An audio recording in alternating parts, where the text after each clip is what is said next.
नमस्कार, आप देख रहे हैं इंडिया वॉइस। मैं हूं आपके साथ जूही सिंह। बुलेटिन की शुरुआत करेंगे। मुख्यमंत्री योगी आदित्यनाथ ने गुरुवार को लखनऊ के लोक भवन में 404 करोड़ रुपए की धनराशि से पीएम श्री स्कूलों के आधुनिकीकरण का शुभारंभ किया, जहां सीएम योगी ने कहा कि प्रधानमंत्री नरेंद्र मोदी का आभार कि जिस समय पूरी दुनिया कोरोना से ग्रस्त थी, उस समय देश की 140 करोड़ की आबादी को बचाने के साथ ही नई शिक्षा नीति की आधारशिला और नए विजन के साथ आगे बढ़ने की प्रेरणा दी।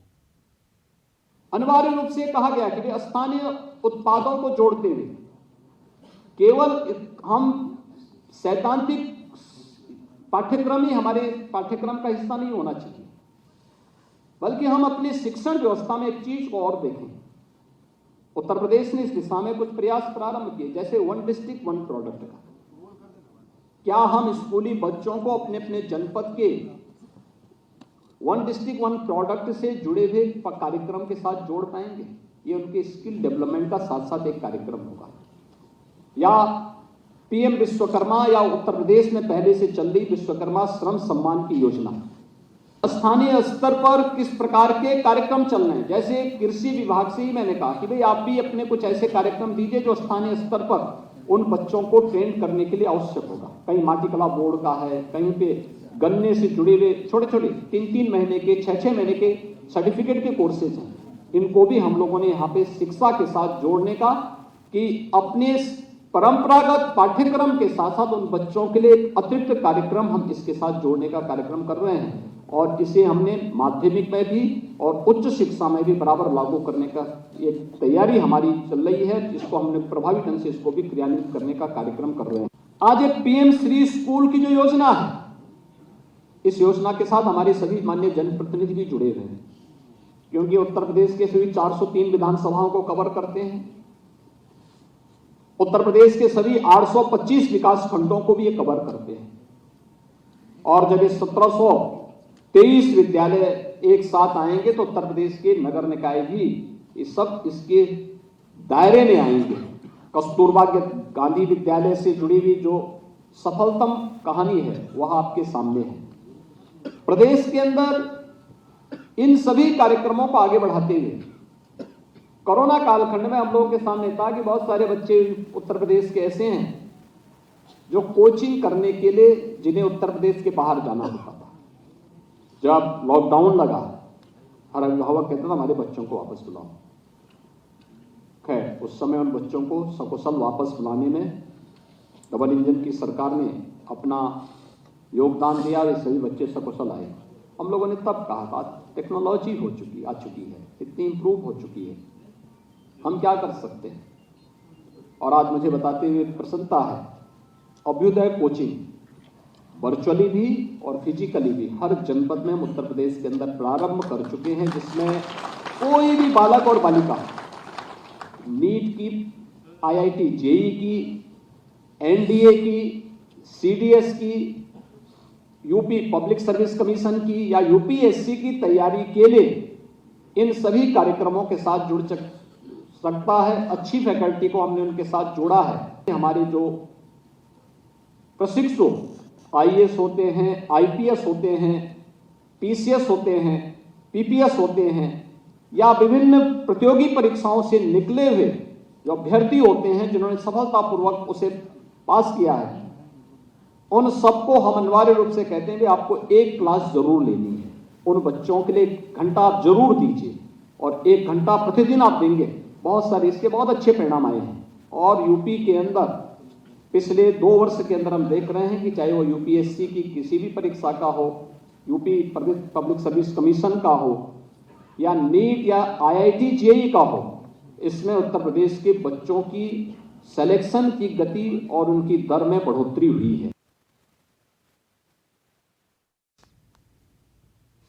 और राम मंदिर की प्राण प्रतिष्ठा से पहले सियासी बिसात पर सत्ता पक्ष पर हमला करते करते विपक्ष भगवान राम को ही कटघरे में खड़ा करने का काम करता दिखाई दे रहा है। जहां स्वामी प्रसाद मौर्य के राम विरोध का बुखार अब वहीं एनसीपी नेता जितेंद्र आवाड़ पर चढ़ गया है, जो कि भगवान राम के भोजन पर सवाल उठा रहे हैं, भगवान को मांसाहारी बता रहे हैं, जिसका मंदिर के मुख्य पुजारी ने कड़ा विरोध किया है और कहा है कि किसी धर्म ग्रंथ में कहीं नहीं लिखा है कि भगवान मांसाहारी थे। ये रिपोर्ट देखिए। जानते हैं इनको? नहीं तो अब जान जाइए। इन मान्यवर का नाम है जितेंद्र आव्हाड, जो एनसीपी शरद पवार गुट के नेता हैं। इन महोदय ने सुर्खियां बटोरने के लिए अब भगवान श्री राम पर एक ऐसा बयान दिया है जिनको सुनकर हर राम भक्त, हर सनातनी के खून में उबाल उठेगा।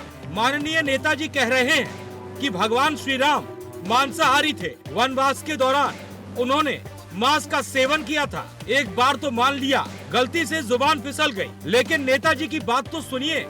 ऐसे बयान दे रहे हैं जैसे त्रेता युग में भगवान के बावर्ची यही थे। ये तो प्रभु श्री राम को मांस परोसते थे।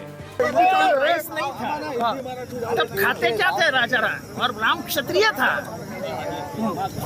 तो क्षत्रिय का खाना ही मांसाहारी होता है। लेकिन आप कह रहे हैं इसको लेकर कंट्रोवर्सी कहीं ना कहीं होती है, आपको नजर नहीं आ रही? क्योंकि क्या राम को मांसाहारी करना, क्या कंट्रोवर्सी? कंट्रोवर्सी क्या? राम का खाना क्या था? कोई बता देवे कि राम मेथी की भाजी खाता था? आप अपने कहे पे कायम है बिल्कुल, इसको कभी बिल्कुल कायम है। बिल्कुल ये है। आप क्या भारत को शाकाहारी बनाना चाहते हैं क्या? इस देश के 80% लोग आज भी मांसाहारी है, वो राम भक्ति है ना। वाह नेताजी वाह, हद होती है सस्ती पब्लिसिटी की, हद होती है मानसिक दिवालियापन की। सस्ती पब्लिसिटी के लिए ये इतना गिर गए कि अब श्री राम को नहीं छोड़ा। अरे मान्यवर, आपको खाना है तो खाइए, मांस किसने मना किया है? लेकिन अपने मांसाहार के लिए किसी की आस्था पर तो आघात न कीजिए। नेता की इस सस्ती पब्लिसिटी ने एक बार फिर से देश में आक्रोश को भड़का दिया है। ये जो घमंडी अलायंस है, उनके नेता और उनके साथी दल के नेता, इनका एक माइंडसेट तय है कि जो करोड़ों करोड़ों राम भक्तों की जो श्रद्धा है, आस्था है, उनकी भावनाओं को आहत करे, भगवान राम के प्रति अभद्र वाणी का प्रयोग करते हुए मनगढ़ंत बेहूदी बातें कहें, बार बार हिंदू धर्म का मजाक उड़ाओ, और इस कारण मजाक उड़ाओ कि हिंदू धर्म सहिष्णु है। क्या हो गया इन्हें? शरद पवार की चुप्पी। सनातन पर हुए इस वार से एक बार फिर से देश में आक्रोश भड़क उठा है।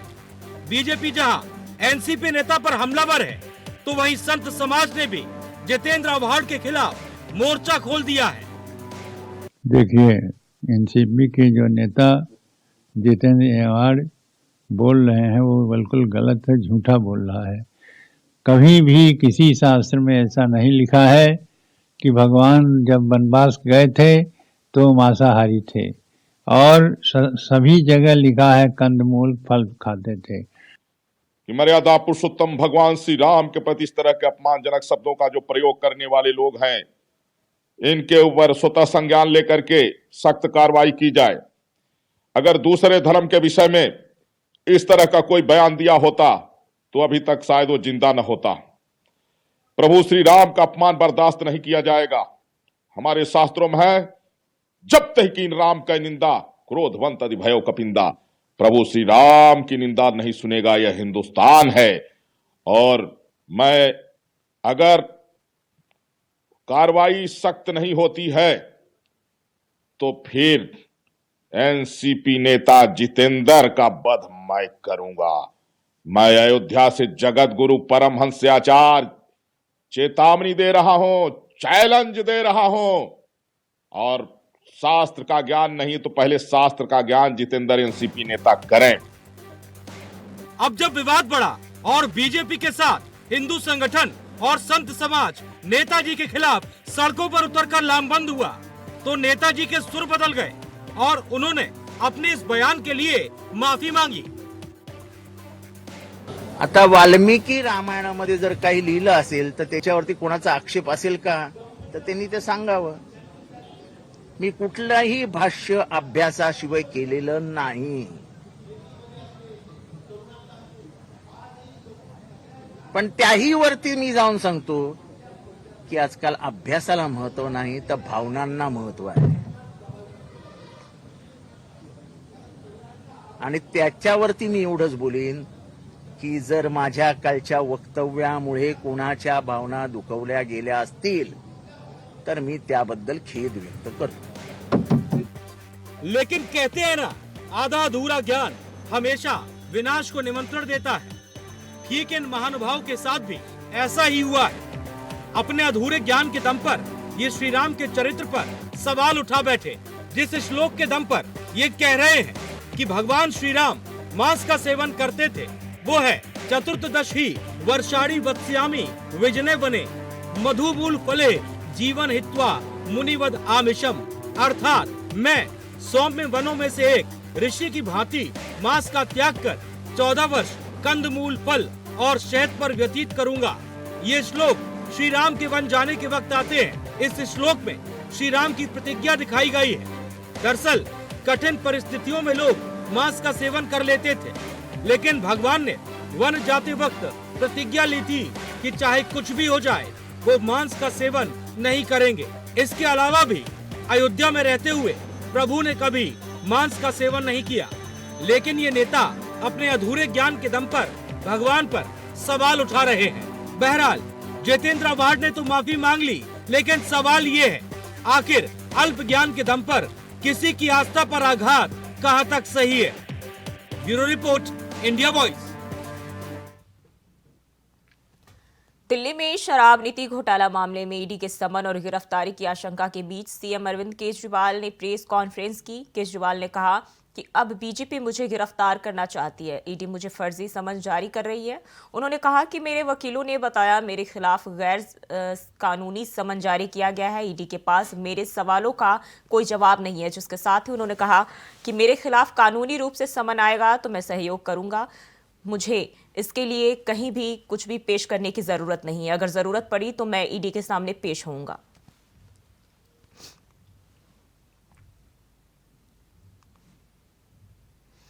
वहीं वाराणसी जिला कोर्ट में गुरुवार को ज्ञानवापी मस्जिद सर्वे की रिपोर्ट को सार्वजनिक किए जाने का पर अपना फैसला कोर्ट सुनाएगी। और बता दें कि बुधवार को सुनवाई के दौरान फैसले को सुरक्षित रखा गया था, जहां एएसआई की ओर से 18 दिसंबर को सील कवर में ज्ञानवापी सर्वे रिपोर्ट पेश की गई।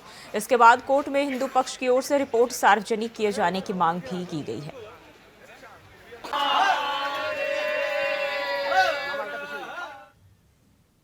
वहीं कांग्रेस की राष्ट्रीय गठबंधन समिति की गुरुवार को बैठक हुई। इस दौरान आगामी लोकसभा चुनावों को लेकर पार्टी की रणनीति, सीटों के बंटवारे और भारत न्याय यात्रा की तैयारियों पर चर्चा हुई। कांग्रेस राष्ट्रीय गठबंधन समिति की बैठक में राहुल गांधी, सोनिया गांधी समेत सभी राज्यों के प्रदेश अध्यक्ष, विधायक शामिल हुए।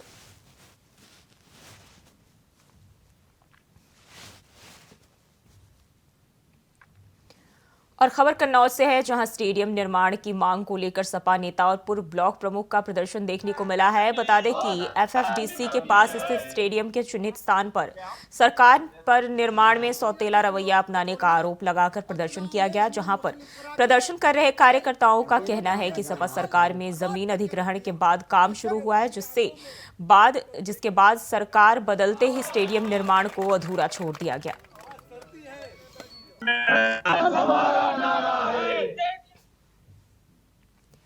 वही खबर हमीरपुर से है, जहां विद्यालयों में नमो ऐप कैंप कार्यक्रम का आयोजन किया गया। बता दें कि कार्यक्रम में राज्यसभा सांसद बाबूराम निषाद शामिल हुए, जहां पर राज्यसभा सांसद ने स्कूली बच्चों से संवाद किया और कार्यक्रम में नमो ऐप सभी को डाउनलोड करने की अपील की। आज नमो ऐप के माध्यम से बच्चों के बीच में जाकर उस ऐप को डाउनलोड कराना और एक 100 दिन का लक्ष्य निर्धारण है।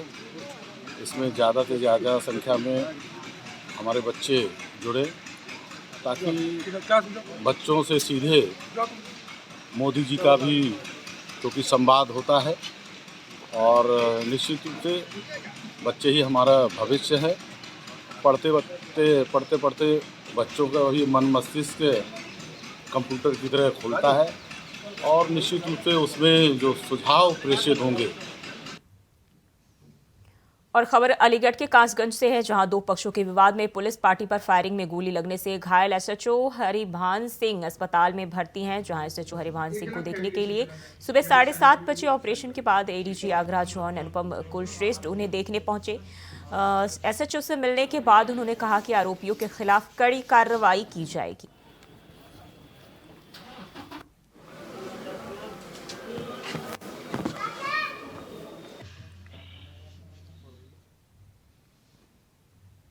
और खबर गाजियाबाद से है, जहां निगम द्वारा किराया बढ़ाए जाने पर व्यापारी इकट्ठा होकर विरोध कर रहे हैं। बता दें कि सैकड़ों की संख्या में व्यापारी नगर निगम मुख्यालय पहुंच गई और निगम के खिलाफ नारेबाजी भी की। दरअसल गाजियाबाद नगर निगम शहर में अपनी 1702 दुकानों का किराया बढ़ाने जा रहा है। यह किराया बाजार भाव के हिसाब से लिया जाएगा और मूल भाव आवंटी नहीं मिलने पर निरस्त कर दिया जाएगा।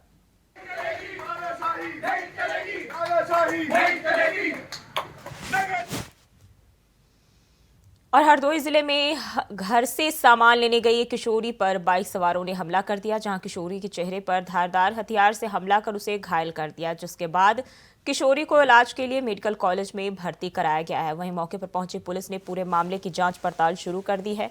बता दें कि बाइक पर 3 लोग सवार थे, वो सभी मास्क लगाए हुए थे। वहीं पुलिस ने मामले में FIR दर्ज कर कार्रवाई शुरू कर दी है।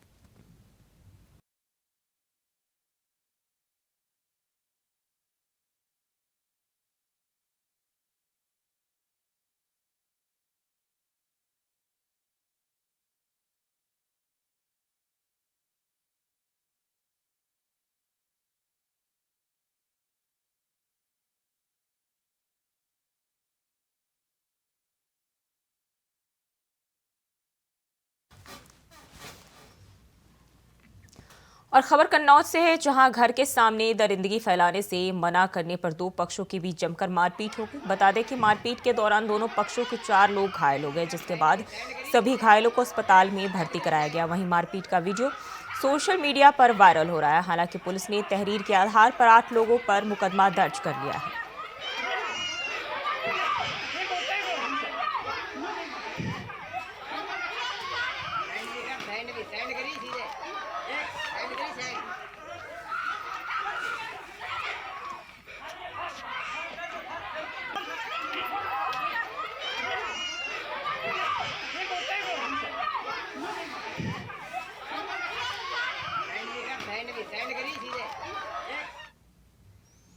और खबर दिल्ली से है, जहां साइबर थाना के पुलिस ने ऑनलाइन धोखाधड़ी करने वाले 3 आरोपियों को गिरफ्तार किया है। बता दें कि पुलिस ने आरोपियों के पास से 11 mobile, 2 laptop, 1 swipe machine, 5 debit card, 8 chequebook और 1,80,000 रुपए भी बरामद किए हैं।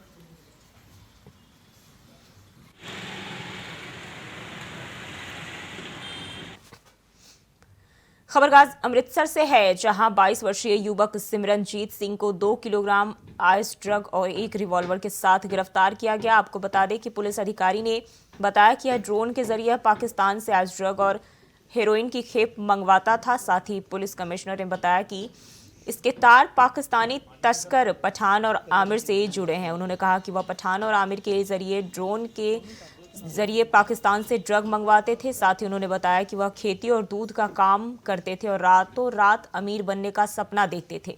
पुलिस कमिश्नर ने कहा कि इसे कोर्ट में पेश कर इसका रिमांड हासिल किया जाएगा और उससे आगे भी पूछताछ की जाएगी।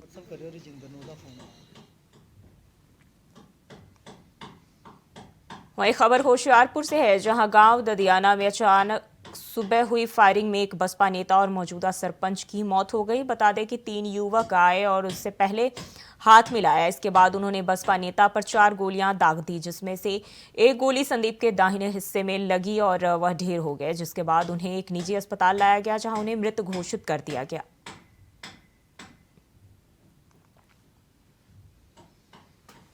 और खन्ना में नशे में धुत एक ASI ने जमकर हंगामा किया। यहां तक कि श्रेयस अपने खुद के SHO हैं का अपमान किया, जिसका वीडियो सोशल मीडिया पर वायरल हो रहा है। बता दें कि ASI के खिलाफ विभागीय जांच शुरू कर दी गई है। जानकारी के मुताबिक सिटी थाने के ASI सूरजदीन ने ड्यूटी के दौरान शराब पी रखी थी, जिसकी शिकायत SHO हेमंत मल्होत्रा को मिली थी। फिर स्थिति को नियंत्रण में किया गया।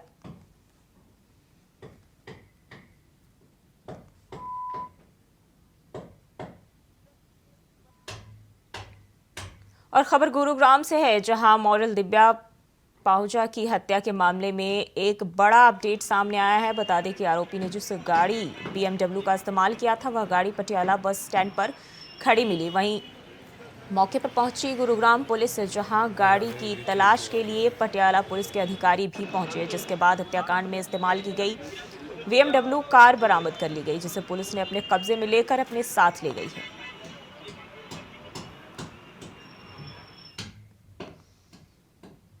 और खबर मथुरा वृंदावन के छटीकरा रोड से है, जहां पर स्मार्ट सिटी के तहत चल रहे काम के कारण पेड़ गिरने की वजह से यातायात पुलिसकर्मी सहित 3 लोग घायल हो गए। बता दें कि यातायात पुलिसकर्मी पेड़ के नीचे बैठकर वाहन चेकिंग कर रहे थे। वहीं पेड़ गिरने की वजह से यातायात पुलिसकर्मी के पैर में गंभीर चोटें आई हैं और कुछ दादियां भी पेड़ की चपेट में आ गई।